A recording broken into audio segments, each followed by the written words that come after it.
दोस्तों, आप सबके सामने मैं अपनी एक रियल हॉरर स्टोरी लेकर, ये किस्सा भी एकदम रियल है और बिल्कुल रियल इंसिडेंट है। मैं आपको गारंटी देता हूँ कि इस स्टोरी को सुनने के बाद आप पक्का डरने वाले हैं। तो मेरी आपको ये सलाह है, इस वीडियो को अकेले बिल्कुल ना देखें, किसी के साथ ही देखें। स्वागत है आपका मेरे इस यूट्यूब चैनल बैरागी पर।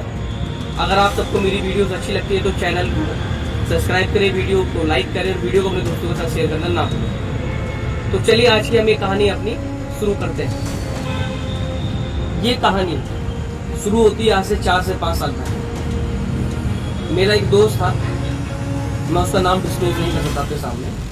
ये उसके घर में कुछ ऐसे इंसिडेंट हुए जिसके ऊपर मेरी पूरी स्टोरी ये बेस है। क्या होता है, वो सब अपने घर में सो रहे होते हैं और उनको अपने घर में ऐसा एहसास होता है जैसे उनके घर में कोई है। और ये एहसास मेरे दोस्त को भी होता है, उसके मम्मी पापा को भी होता है, उसके छोटे भाई बहन को भी होता है। इसी बीच में क्या होता है, उनकी जो छोटी लड़की है वो एकदम डर जाती है रात में। तो उसके पापा लाइट जला देते हैं ताकि लाइट जलने पे उनकी जो छोटी बेटी है, जो दोस्त की छोटी बहन थी, वो आराम से सो सके। अब क्या होता है कि वो सब सो जाते हैं। रात के 2-2:30 बजे करीब की बात रही होगी है। तो मेरा दोस्त जब सो रहा होता है, रात के शायद 2 या 2:30 बजे का टाइम होगा, उसकी नाक के ऊपर एक बूंद आगे गिरती है और उसकी एकदम आंखें खुल जाती हैं। जब वो ध्यान से बूंद को चेक करता है तो वो देखता है कि वो बूंद लाल लाल कलर की है, कुछ खून टाइप का उसको दिखता है। तो जाके उसको सही से देखता है तो रियलिटी में ही खून होता है। अब क्या होता है कि थोड़ी बहुत देर बाद ही उनके पूरे घर में खून की छींटें अपना आप ही निकलनी चालू हो जाती है। वो अपने मम्मी पापा को जगाता है कि मम्मी पापा जगो, देखो ये क्या हो रहा है, यहाँ पे खून की छींटें कैसे आ गई। तो वो सब पंखा चेक करते हैं, अपना पंखे पे भी कुछ नहीं लगा हुआ होता और खून की छींटें कैसी आती है वो देखते हैं। जैसे एग्जाम्पल के तौर पर हाथ ऐसे रखा है उन्होंने और वो एकदम खून की छींट अपना आप ही बढ़ती बढ़ती चली जाती है। ऐसे उनके टीवी, फ्रिज, फर्श, सब जगह खून की छींटे के दाग हो जाते हैं। और इस चीज़ से वो बहुत ज़्यादा घबरा जाते हैं क्योंकि वो सब जगह चेक करते हैं, लेकिन ऐसा कुछ भी नहीं होता जिससे उनके घर में खून की छींटें फैल सके, ना पंखे पे ना कहीं। वो बात को समझ नहीं पाते और रात भर उनके घर में खून की छींटें कभी निकलती हैं, फिर अपना गायब हो जाती हैं, फिर निकलती है अपना गायब हो जाती हैं। पूरी रात भर उनके साथ में ऐसा सिस्टम चलता रहता है, जिस वजह से वो पूरी रात अपने घर में सो नहीं पाते। सुबह होती है तो पूरे घर में एक दहशत का माहौल होता है कि रात में हमारे घर में ये खून की छींटें आ कहाँ से, लेकिन इसका जवाब किसी के पास नहीं होता। जो दोस्त के पापा होते हैं उनके जान पहचान में एक पंडित जी होते हैं। उन पंडित जी को फ़ोन करके बताते हैं सारी कहानी रात में कि हम रात में हमारे सिस्टम क्या हुआ, कैसे खून की छींटें आ रही हैं। तो पंडित जी उनसे 1 घंटे का टाइम मांगते हैं कि आप 1 घंटे का मुझको टाइम दीजिए, मैं एक बार इसके बारे में मन लगा के ध्यान लगा के देख लेता हूँ कि ये ऐसा क्या है, किस वजह से आपके घर में खून की छींटें आ रही हैं। तो 1 घंटे बाद वो पंडित जी को दोबारा कॉल करते हैं। पंडित जी उनको बताते हैं कि उनके घर में एक बुरी शक्ति ने, बुरी आत्मा कह सकते हैं, उसने अपना घर बना लिया है। लेकिन वो इतनी खतरनाक चीज है कि उसका इलाज अच्छे बंदों के पास में नहीं है। तो इस चीज में मैं भी आपको कुछ मदद नहीं कर सकता। वो बताते हैं, बोलते हैं कि आप किसी और भगत से या मौलवी से बात करिए इस बारे में, वही आपकी एक प्रॉब्लम को, दिक्कत को सॉल्व कर पाएंगे। मेरे हाथ से बात बिल्कुल अलग है।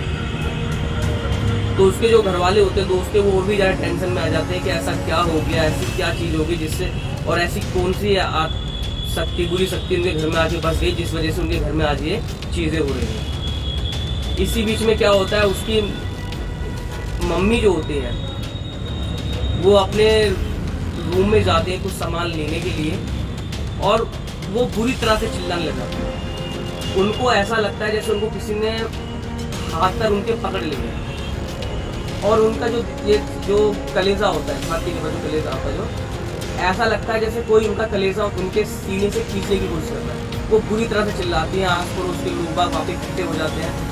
उसके पापा ऑफिस जा चुके थे, उनको भी कॉल जाता है कि रात में ऐसा ऐसा हो रहा है, वो भी वापस आ जाता है, दोस्त भी वहीं पर होता है। तो वो फिर उन पंडित जी को फ़ोन करते हैं। पंडित जी फ़ोन पे ही कोई मंत्र वगैरह कुछ ये फूक देते हैं जो उनकी माता जी होती है उनके ऊपर, और बोलते हैं कि इसका जितना जल्दी हो सकता है आप उतना जल्दी इसका इलाज कराइए। नहीं तो आगे चल के किसी की जान भी जा सकती है। इसी बीच में एक इंसिडेंट और होता है। क्या होता है कि इस सामने एक पड़ोस में एक लड़का रहता था, तो वो अपनी गली में खड़े होकर घर की तरफ इशारा करके बात तो बोलता है कि भाई ये कुछ भी नहीं है, सब ढोंग है, नौटंकी कर रहे हैं, भूत भूत कुछ नहीं होता, ऐसा कुछ नहीं होता। इतना ही बोलता है और ये दोस्त बताता है कि उसकी आंखों के सामने की बात है, वो बिल्कुल मुंह के पट नीचे आके गिरता है। उसकी जो नाक होती है वो जमीन पे आके टच होती है और गिरते ही वो लड़का जो है एकदम बेहोश हो जाता है। फिर सब लोग इकट्ठे होते हैं, उस पर पानी वानी मारते हैं, तब जाके उसको थोड़ा सा होश आता है, उसको घर ले जाया जाता है। क्या होता है उसके बाद, इस बात को, वाकया को काफी टाइम बीत जाता है, रात हो जाती है। उसके जो लड़के जो बेहोश हुआ था उसके पापा को ये चीज बताई जाती है कि आपके लड़के के साथ इनमाज ऐसा हुआ था। तो उसके पापा दारू वारू पीते थे, उनको कि मेरे लड़के पे किसी ने कुछ करा दिया। इस बात पे वो पूरे घर में हंगामा करते थे, गली में हंगामा कर देते हैं। उनको बड़ी मुश्किल से उनको शांत करके रात में सुलाया जाता है। अब उनके साथ में क्या सीन होता है कि जब गलत चीज़ थी, उसको गाली बकी थी, जो भी था उसको, वो रात में एकदम पूरी तरह से चिल्लाना चालू कर देते हैं। तो फिर गली में सब लोग इकट्ठे हो जाते हैं, उनके घर पहुँचते हैं, क्या हुआ क्या नहीं हुआ, उनको होश में लाते हैं। तो वो बताते हैं कि रात क्या हुआ कि उनको एक कान में आवाज़ आई कि तू मुझे गाली देगा, तेरी हिम्मत कैसे हुई मुझे गाली देने की। तो उनकी पैंट पकड़ के वो चीज़ उनको ऊपर उठा दी थी, बेड से 2 या 3 फुट ऊपर। तो और वो बताते हैं कि उसका चेहरा वो एक्सप्लेन नहीं कर सकते, बस उसकी आंखें दिख रही थी, बाकी पूरे काले लिबास में, लंबे लंबे बाल, घुटनों तक बाल थे, इस टाइप से वो कुछ आकृति बताते हैं। लेकिन वो इतने घबरा जाते हैं कि उनको काफी टाइम तक तो होश भी नहीं आ पाता। जब ये सब 2-4 चीजें होती हैं, तब लोगों को और भी ज्यादा विश्वास होता है कि सच में इनके घर पे किसी बुरी शक्ति का, बुरी आत्मा का वास हो चुका है। और वो उनको बोलते हैं कि आप जल्दी से जल्दी जितना हो सके अपने घर का इलाज कराइए, नहीं तो शायद गली मोहल्ले में, आस पड़ोस में किसी और के साथ भी ये दिक्कतें चालू हो जाए। अगली सुबह होती है, सब कुछ नॉर्मल रहता है। उसके पिताजी अब भी किसी अच्छे मौलवी को, अच्छे पंडित को ढूंढ रहे थे जिसको अपने घर का इलाज करा सके, क्योंकि जिस भी पंडित से बात करते थे, जो भी उनके घर के बारे में देता था, वो साफ मना कर दिया जाता था। इसी बीच में क्या होता है कि जब वो ऑफिस से आते हुए एक दिन लेट हो गए, वो आज रात में 11 या 12 बजे करीब घर पर आए, तो वो क्या देखते हैं कि उनकी छत पे एक औरत बैठी हुई है। उनका 3 मंजिल मकान था, मैं आपको बता दूं। तो छत पे एक औरत बैठी हुई है जिसके बाल 3 मंजिल से पहली मंजिल तक लटक रहे हैं, उसके ऊपर से लेके नीचे तक पैर आ रहे हैं, हाथ बिल्कुल नीचे तक लटके हुए हैं। और वो देख के इतनी बुरी तरह से घबरा जाते हैं कि वो वहीं पर ही बेहोश हो जाते हैं। फिर उनको कोई जाके बताता है कि आपके पिताजी वहाँ पे बेहोश पड़े। वो उनको जाकर देखते हैं, उनको घर लेके आते हैं, उनको होश आता है। जब उनसे पूछते क्या हुआ, तो पूरी कहानी बताते हैं कि चीज़ देखी कि जिसके इतने लंबे हाथ थे कि 3री मंजिल से पहली मंजिल तक उसके हाथ लटक रहे थे, वो वहाँ पर बैठी हुई थी, उसके पैर नीचे तक लटक रहे थे, बाल उसके उस चीज़ के बिल्कुल नीचे तक, जमीन तक लटक रहे थे। इस बात को सुन के और भी सब दहशत में हो जाते हैं। रात भर पूरे घर में फिर कोई नहीं सो पाता। 1-2 गली पड़ोस वाले जो उनके साथ में उनका सपोर्ट करते हैं ऐसे मौके पे, ऐसे परिस्थिति में कि उनको किसी दिक्कत की परेशानी ना हो। लेकिन उनके घर में दिक्कतें होती रहती हैं, कभी कुछ कभी कुछ, कभी खून की चीज़ें दोबारा से चालू हो जाती हैं, कभी घर में चिल्लाने की आवाज़ आती है, कभी किसी को पकड़ने की आवाज़ आती है कि किसी को जकड़ लिया। तो वो समझ नहीं पाते कि इसका सोल्यूशन क्या है, ऐसा क्या हो गया जिस वजह से इन घर में ऐसी चीज़ें हो रही हैं। तो क्या होता है कि उनको एक पापा होता है, दोस्तों इनके दोस्त का फ़ोन आता है कि ऐसे वो एक बहुत बड़े पंडित बताते हैं कि आप उनसे जाके मिलिए, वो आपकी सोल्यूशन, आपकी प्रॉब्लम को गारंटी से ज़रूर ही दूर करेंगे।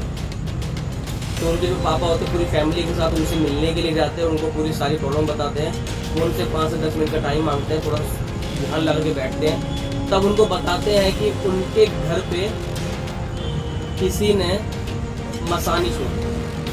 मैंने शायद आपको पहली वीडियो में बता रखा है इसके बारे में, मसानी क्या होती है, मसान क्या होता है। मसानी या मसान, इसमें क्या होता है कि शमशान घाट के अंदर जाके जो अघोरी टाइप के जो साधुज होते हैं, इन्हें सरभंगी भी कहा जाता है, ये वहाँ जाके तपस्या करते हैं और जो शमशान घाट की मिट्टी से एक मसान या मसानी को पैदा किया जाता है जब, और वो किसी के नाम पे छोड़ा जाता है। तो इसका इतना प्रभाव होता है कि वो जब किसी के नाम पे छोड़ी जाती है, वो या तो वो चीज़ उसको कोई बीमारी लगा देती है जिस वजह से उस इंसान की मौत हो जाती है, या उसके काम धंधे को बांधने के लिए या घर में दिक्कत परेशानियों को जगह देने के लिए उस मसानी का प्रयोग किया जाता है। तो वो बताते हैं कि ऐसे ऐसे मसानी है जिसके ऊपर 2 बकरों की बलि दी हुई है। अगर इसकी हमें काट करनी है तो आपके घर पर आके मुझे पूजा पाठ करनी पड़ेगी, जो पूरी रात में 10-11 बजे चालू होगी, जो रात सुबह के 4-5 बजे तक चलेगी। और इसी बीच में जैसे डबल बकरी की बलि दी है, 2 बकरी की बलि दी है उन्होंने, ऐसे ही हमें डबल करके 4 बकरों की बलि देनी पड़ेगी, तब जाके इसका सोल्यूशन निकलेगा।